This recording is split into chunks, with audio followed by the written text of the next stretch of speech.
Good afternoon, good evening, good morning to everybody, wherever you are, all over the world. I'm really excited at our guest to interview, which is Jacqueline McLeod. And it's in an area that we've never had on this podcast or on this interview series before. So my mission is to help people take charge of their health naturally. And Jacqueline is bringing to the table is a very important aspect. She's worked in many areas, not only self-development, but a very unique area about finding the balance of masculine and feminine. Now, people think, oh my goodness, what is that all about? So it's my honor to introduce Jacqueline to you. He's going to share, I wouldn't exactly say her life work, but it's been a major part. And she's got a fabulous tool that she has developed, which explains what she's doing and how it affects our health. So welcome, Jacqueline. Thank you, Margie, and I'm delighted to be here. It probably is actually my life's work because I do believe my life purpose is to help dismantle a patriarchal society because it leads to violence, poverty, inequality, and toxic relationships, and evolve to a society of feminine masculine balance, which can help resolve these issues and we can live collaboratively and peacefully. So how do you explain so that people can understand where they fit in and where the imbalances are? Okay, well, first of all, feminine masculine balance is described in three main parts. The first one is that we all express feminine and masculine qualities regardless of gender, and I'll just put up this table. Obviously, I as a woman are perfectly capable of being rational, logical, and analytical, and so forth, all that column, which is the masculine column. And men are perfectly capable of being intuitive, emotional, imaginative, and so forth. So that shows that we all express these energies. The second thing is that if you have a look at the left-hand column of the table, these energies are generally in our masculine, what I call masculine-dominated society, not valued and respected equally to those in the right-hand side of the column, the right-hand column of the table. So we need to empower the feminine to the same level as the masculine. And this means that all people can confidently express these qualities in the left-hand side. And particularly men aren't confident, but a lot of women aren't either, and any other gender. The third thing is that if we blend those polarities, it can lead to much more peace and harmony in our relationships and other areas of life. And this is a very sort of clear framework that you can work on when there's something going on in your life that's just you feel it's not quite right. And if you have a look at it, it'll probably explain it. But in my book, I explain how this plays out in various areas of life, particularly, for example, violence or peaceful resolution of conflict and various things. I also have a chapter entitled Doctors are Specialists, Most Doctors are Specialists in Disease, Not Health, because the medical model comes from that right-hand column of the table. It's very analytical, rational and logical and scientific. And doctors tend to have a definition that health is absence of clinical symptoms. The problem with that definition of health is that chronic disease starts years, if not decades, before clinical symptoms appear. And so the disease is a long way down the path before anything's done. Also, the masculine being linear is very focused. It's either or, and it likes to reduce things to one.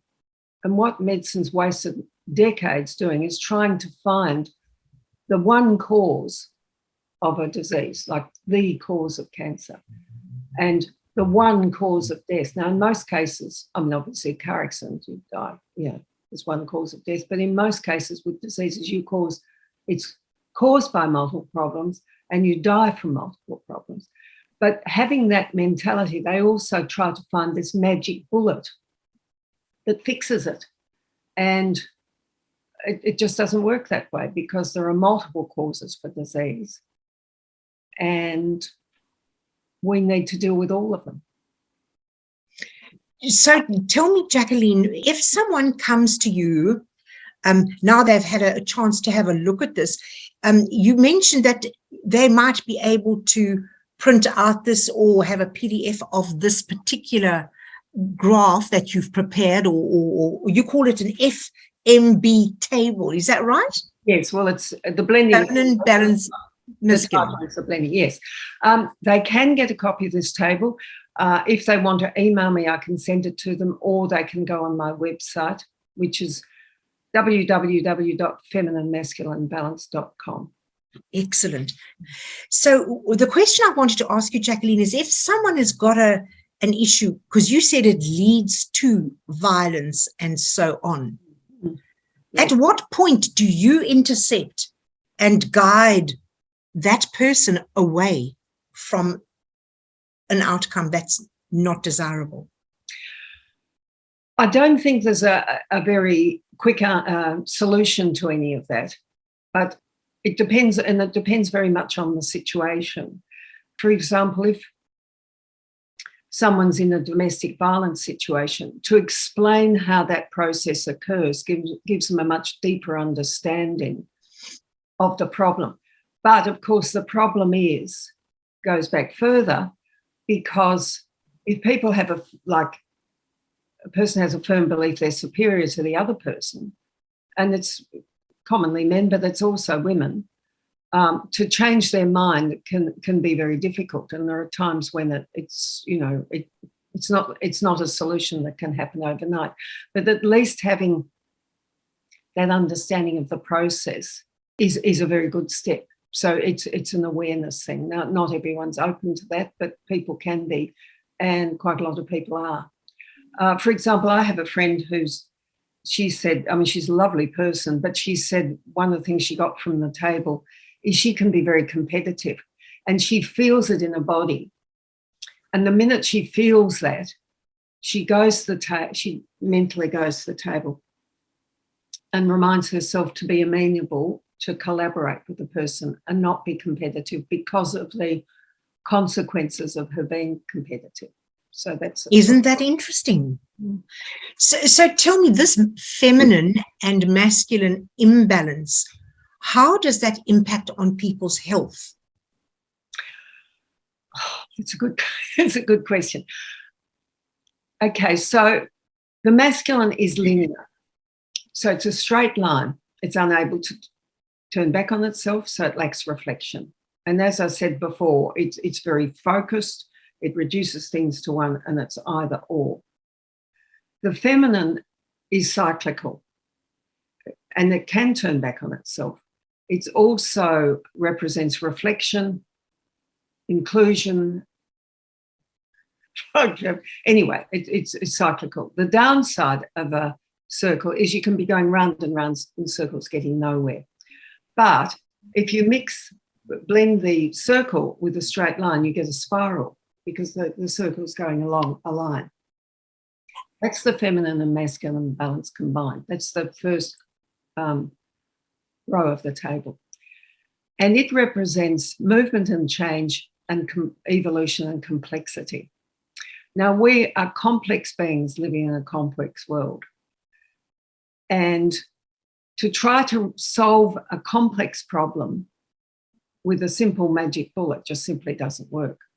So understanding that, the other point about health is really that we are responsible for our own health, because primary health care is not drugs or vaccines or anything like that. Primary health care is diet, well, obviously hygiene, nutrition, exercise, active and passive exercise, mindfulness, meditation, sleep, doing your best to avoid pollutants, the list goes on and on. And we are responsible for our own health, because nobody can sleep for you, nobody can eat for you, nobody can exercise for you, and so forth. You're the one who has to be aware of the pollutants. So sort of holistic approach to health is essential, really. It's quite essential. So do you find that this masculine feminine balance is part of that primary healthcare where people need to be aware of some of the pitfalls that it can have on their health? Should they not be taking that into consideration? I think they definitely should be. Can I just point out the reason I called it feminine masculine balance rather than masculine feminine balance was because man-made language always says masculine and feminine. That's the way, we commonly express it. By turning that around, it actually alerts the brain that there's something different here, that there's a paradigm shift. So I very intentionally called it feminine masculine balance. I understand, yes. Masculine feminine. It was just something. Yes. Point of it all. I think the value of recognizing that we are complex beings and that we are responsible for our own health goes a long way towards becoming healthy. Yeah. And not handing it over to someone else. So what 3 tips would you recommend that people should take on board in this particular arena that you're working in for taking charge of their health naturally? Well, as I say, I think first of all, recognizing it's complex and reviewing what you are doing reviewing your diet and whether you can improve your diet, and actually learning about various foods and how they can affect you positively and negatively, reviewing your exercise program and how you can integrate that. You see, it's not just a matter of, maybe rushing off to the gym or something. You can integrate that in your daily life. For instance, I have a little foot roller and I roll my feet when I'm having my breakfast because that's a trigger for doing it. When I'm having breakfast, I do that. Before I get out of bed, I do various stretches and exercises. Again, that's a trigger to get it done. Yes, I do go to the gym. Yes, I do walk, but there are other times that you can do other things. Again, just sort of integrating, and integration is part of feminine masculine balance. So you're saying the integration is part of that masculine feminine masculine balance that we need to strive for. Yes. The other thing I'd like to say is our society tends to, because it's influenced by the masculine, revere longevity, which is quantity, which is masculine. Quantity is masculine. The feminine is quality, and quality of life, to me, is much more important. That will be my 3rd bit of advice. All I do because I take a lot of responsibility for my health, my incentive is quality of life, because the quantity will take care of itself. And the blend of quantity and quality is discernment. So, yes, really focus on, I am doing this for quality of life because I want to feel good, and I'm going to feel a lot better if I follow these various health practices. Oh, I like that. I like that very much. So tell me, Jacqueline, if there are listeners here and people on the recording who would like to get hold of you or follow up with you or get a copy of your book, what would be the best way for them to be in touch with you? Okay, so there's my website, which I said before, femininemasculinebalance.com. My email address is femininemasculinebalance@gmail.com. So it's quite easy to remember. I'm mostly on LinkedIn, on Facebook and Instagram, but I don't go on very often. And I have a profile there, and I think it's quite easy to find. If you look up just my name, Jacqueline McLeod, and feminine masculine balance, I think you'll find it. The book is available from Amazon, but other suppliers as well. Oh, and fantastic. I can sell it to them, but otherwise, they can just get it on Amazon or try whoever your favourite book distributor is. Fantastic. So in closing, what would be one thing that you would like to leave the listeners with about this rather unusual subject that people don't take cognizance of? Because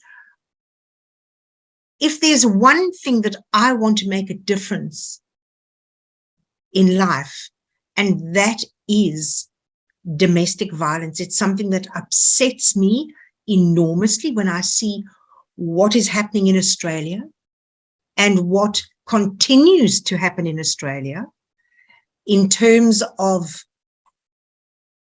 even the way the law handles it in Australia.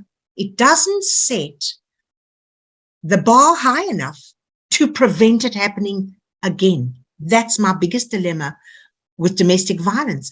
And domestic violence, by what you've said, is very much encased in that imbalance. It certainly is.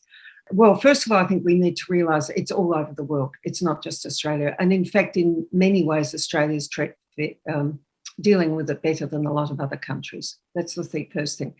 The second thing is that it is perpetrated by people, and it's not just men, people, women, other genders, stuck in that right-hand side of the column. And in my book, I explain the behaviour pattern of domestic violence.